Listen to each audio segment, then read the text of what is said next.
Welcome, dear reader, to the dazzling, often perplexing and always captivating world of luxury brands. From the scented ateliers of Parisian couture houses to the gleaming workshops of Swiss watchmakers, we'll delve into the heart of what makes a brand luxury. Now, you might be thinking, luxury, isn't that just a fancy word for expensive? And you wouldn't be entirely wrong, my friend, but luxury is so much more than a hefty price tag. It's a carefully crafted narrative, a promise of exclusivity and unparalleled quality, a whisper of "I've arrived in a world obsessed with status." But how did we get here? How did we go from simple bartering to queuing overnight for the latest designer collaboration? Well, my discerning friend, that's precisely what we're about to discover. So, buckle up, preferably with a designer belt, darling, as we embark on a journey through the evolution of elegance. Because in the world of luxury, darlings, there's never a dull moment.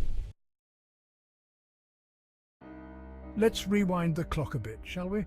Long before the days of Instagram influencers and limited edition sneakers, luxury was a much simpler, albeit still exclusive affair. Think ancient Rome, where silk, imported all the way from China, was worth its weight in gold, literally.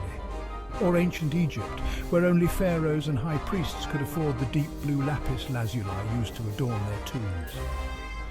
These early forms of luxury weren't just about personal indulgence. They were powerful symbols of status, wealth, and even religious significance. A rare spice, an exotic fabric, a meticulously crafted piece of jewellery, these were the ultimate markers of power and prestige. They were a way for the elite to differentiate themselves from the hoi polloi, to whisper, "I have access to things you can only dream of." Without fancy machines or mass production, luxury goods were the result of painstaking labour, often taking months, if not years, to create. These early artisans were the original luxury influencers, setting the stage for the brands we know and covet today.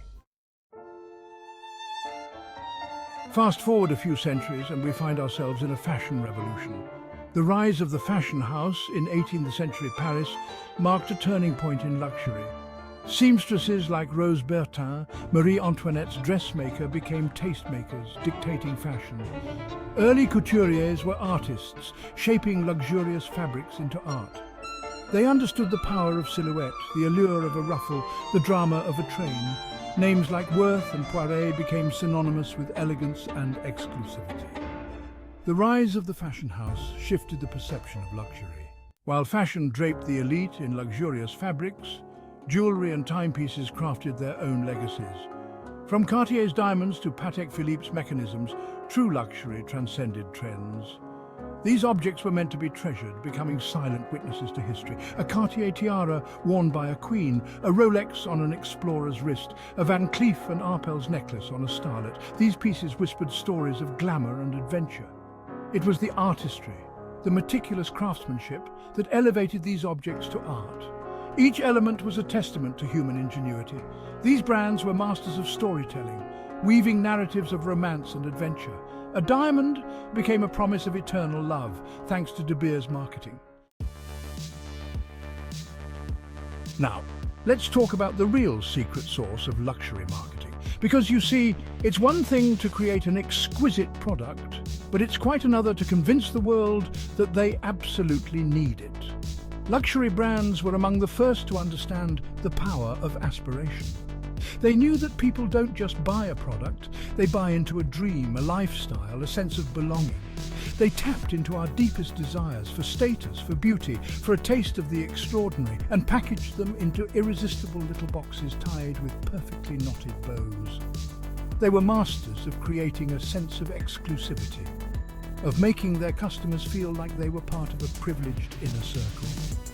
Whether it was through limited edition releases, whisper campaigns in exclusive circles, or carefully curated advertising campaigns that oozed with aspiration, they knew how to make their products seem both desirable and unattainable. They crafted narratives around their brands, weaving tales of heritage, craftsmanship, and exclusivity. Ah, the logo. That instantly recognizable symbol that can send shivers of desire down the spines of even the most discerning fashionistas. The double C's of Chanel, The interlocking Gs of Gucci, the iconic check of Burberry. These logos are more than just brand identifiers, they're cultural currency. The rise of the logo in the late 20th century marked a turning point in the history of luxury. It was the dawn of a new era, one where conspicuous consumption reigned supreme and flaunting one's luxury purchases became de rigueur. Suddenly, it wasn't enough to simply own a designer handbag, it had to be instantly recognizable as a designer handbag. The bigger the logo, the better. This logo mania, as it came to be known, was fueled by a confluence of factors. The rise of mass media, the globalization of fashion, and a newfound obsession with celebrity culture. It became a status symbol, a way to signal one's wealth and taste, or at least one's aspiration to wealth and taste. Hold on to your hats, because things are about to get really interesting. The late 20th and early 21st centuries saw the world shrink as globalization and the rise of the internet connected people and cultures like never before. Luxury brands, once content with their exclusive boutiques in Paris, Milan and New York, were suddenly faced with a world of opportunity. Emerging markets, with their rapidly growing economies and insatiable appetite for luxury goods, beckoned.